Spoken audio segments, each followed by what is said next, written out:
Hello, everybody. Welcome back to the Idle Heroes account. It's the Boss 7 video. Better late than never. I know, every other Idle Heroes content creator's already made a video on it, but hey, better late than never. We're getting it out. And so, sadly, you'll see I do have LFA back on the account. Not super happy about it, but he's just kind of him for such modes. But regardless, I have cleared up to 7-8 on this. So 2 difficulties remain for me to kill. Not the easiest boss of all time, but we've basically just been able to recycle the strategy we used with boss 6, which is basically just 5 DFX Snow Heart spam to debuff the attack on the boss, which, by the way, the next boss, if they release it, could just be countered by making the minions extraordinarily fast. And so all the attack debuffs go onto the minions, and then all of a sudden the boss does not lose any attack, and we're back to stage 1, trying to kill an OP boss. Don't tell DH, they might actually do it. But yeah, so that's what we're working with right now. The 2 backline minions, they're basically just death traps if you kill them. Their jobs are just to kill your damage dealer instantly. I'm not super sure how exactly the damage is working. On occasion, they will not kill, whether that's due to a certain amount of debuffs on you. I don't know. But regardless, it basically necessitates having 2 to 3 teams. If you get very unlucky, even a 4th team, but who has 4 damage dealers on their accounts? I sure don't. But 4 teams, that would basically be the boss, and then your team dies. A minion, and then your team dies. The other minion, and then your team dies. And then finally team 4 to clean up the front line. But either way, we've needed to use up to 3 teams. Sometimes we get it done with 2, and unless we're overstated, we've never been able to do it with 1. So the boss and 2 minions die here, difficulty 6, and then we bring in team 2. We've got TBB with her core. And for that reason, we're not using SSM, because he will just never take hits, and therefore will remain in his defensive form. So we use DTV with the Nova Star Soul as our second damage dealer. Now, I tend to prefer TBB in the back line, just because those, the frontline minions, those are the ones from boss 1, and those guys will hit the back line with their basic attack round 1. So she will just take a hit whilst wearing the mirror and then instantly trigger, which is nice. But you'll notice DTV popping off and then dying immediately because he killed the backline minion. So this is going to be a fight where we require a 3rd team, and this is where SFX will come into play. Am I going to put her in the thumbnail? Maybe. SFX hasn't made an appearance anywhere, and I imagine it could be a little bit clickbaity if I just said SFX clushed up against boss number 7. Insane. That would be, I imagine that would get me like 2 more viewers, which would be absolutely phenomenal. But I do rather like SFX. I still think she's very strong, regardless of the amount of hate that she's getting. Well, not hate, just nobody talks about her because she's the first Transcendence hero, and many, many subsequent heroes have had the opportunity to outclass her. But she still puts in some pretty serious work, especially when you're cleaning up a solo minion right here, because it is impossible for her to die. She will always dodge against a solo minion, and therefore she's just basically immortal. And when you know that the minion will only target the back line, well, just put her in the front line. SFX gets to attack round 1 regardless of speed, and now all of a sudden she's just immune to any and all damage, unless it's passive, of course, but this minion doesn't do passive damage. So yeah, so we're feeling pretty confident here. The only thing that was worrying me was I had a mirror on her because I wasn't expecting to use her as my main damage dealer, but it worked out. And for all subsequent attempts, I did wear an Antlers cane on her. I basically split my Splendid Breath of Force Spirit into 2 glitteries because the damage buff is going to be the same. It's just you lose out on the all damage reduction, but it's not really going to make much of a difference. These guys do so much damage that the ADR is not going to save us at all. So just better off that way. But you'll see SFX putting in some pretty serious work.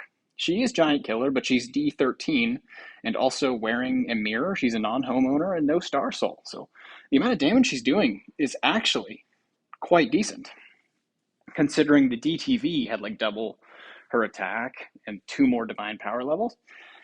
So quite nice. I'm actually quite curious to see how SFX performs. Maybe I take her to Nirvana, slap a Star Soul on her, and see what she can accomplish. I do have a very insane copy, which, if you don't know, it's an A minus, but it has S tier 8,200 or so attack. So it's positively crazy. It's very cracked out A tier, and it still has like 3 upgrade tiers to go, while still being a sub max A minus. So that's pretty cool. I'm quite fond of the copy.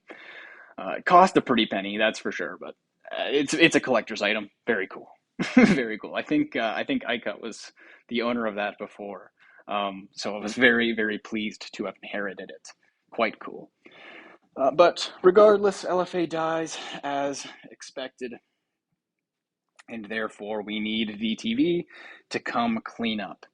And something you can pay attention to, I haven't figured out why exactly. It might be attack debuffs, but DTV is going to kill this minion, and he will not die in this coming fight. So we can take a little look, see what goes on. And I believe this time I put TBB in.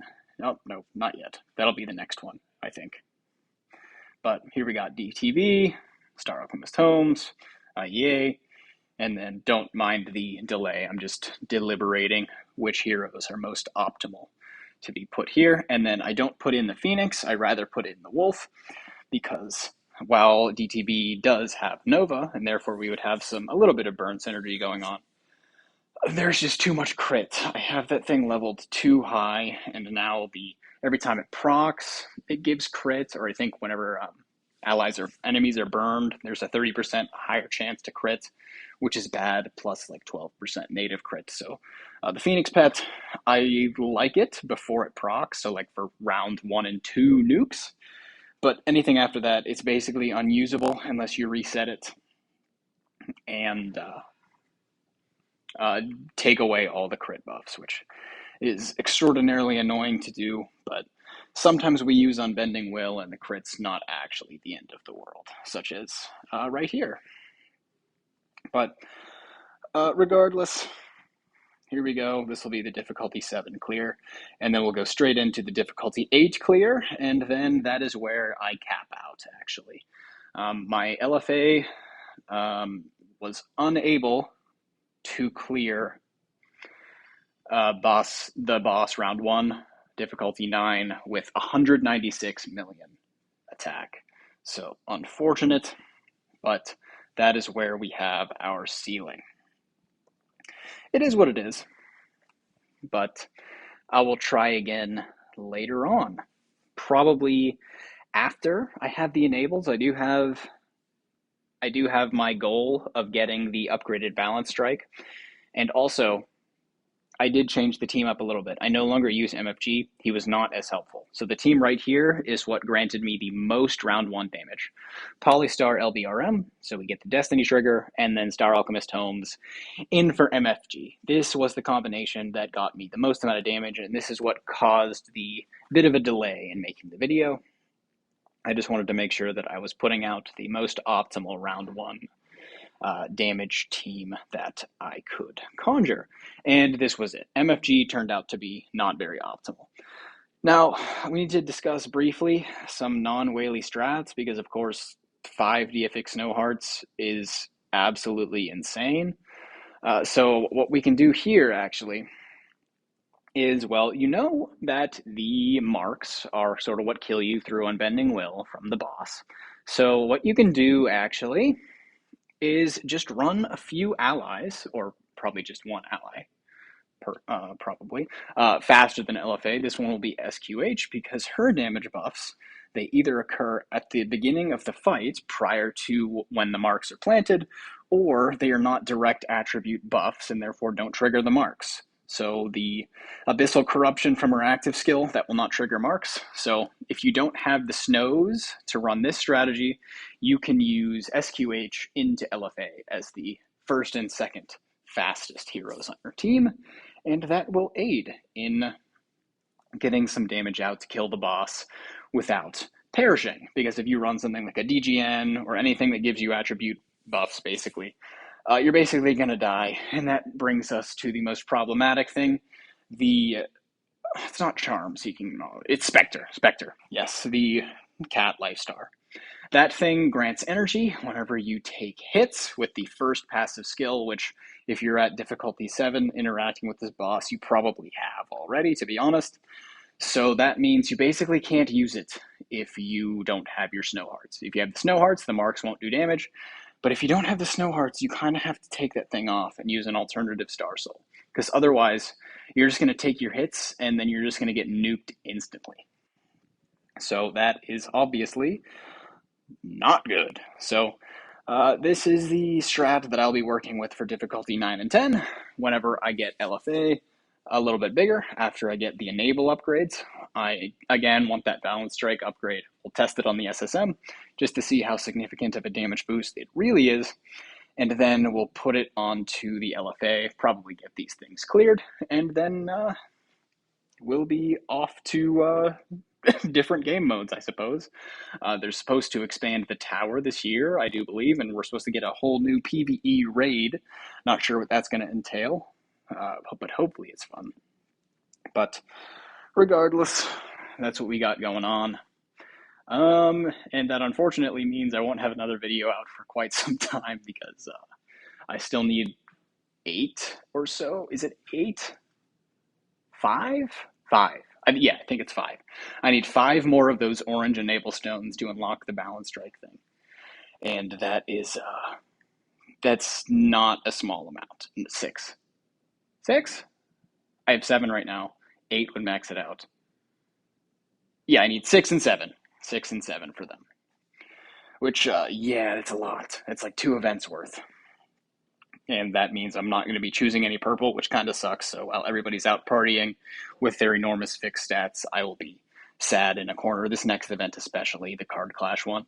I have to choose 4 oranges, and it gets me nothing, basically. So it's going to be a very painful event for me to get through, so I'm just going to have to bite the bullet, pull those 4 orange ones that won't get me any immediate progression or anything fancy to show off. And then I will have the event afterwards to look forward to get me the actual true potent stuff. I held off on clearing Hollow just for the sake of showing off that balance strike upgrade whenever we get it, so that'll be exciting. But aside from that, that's going to be pretty much all I have for you today. I'm on a walk right now, so my thoughts are very unscripted and sporadic, so hopefully this isn't too difficult to listen to and you can comprehend the meaning behind my words. But regardless, for now, I hope you all have a lovely day. Enjoy your time with Boss 7. Lots of Destiny resources await if you are able to interact and kill a few difficulties with this. It's quite nice. Very happy with the rewards here. And yeah, that's going to be all I have. Thank you very much for watching. Love you all. Bye-bye.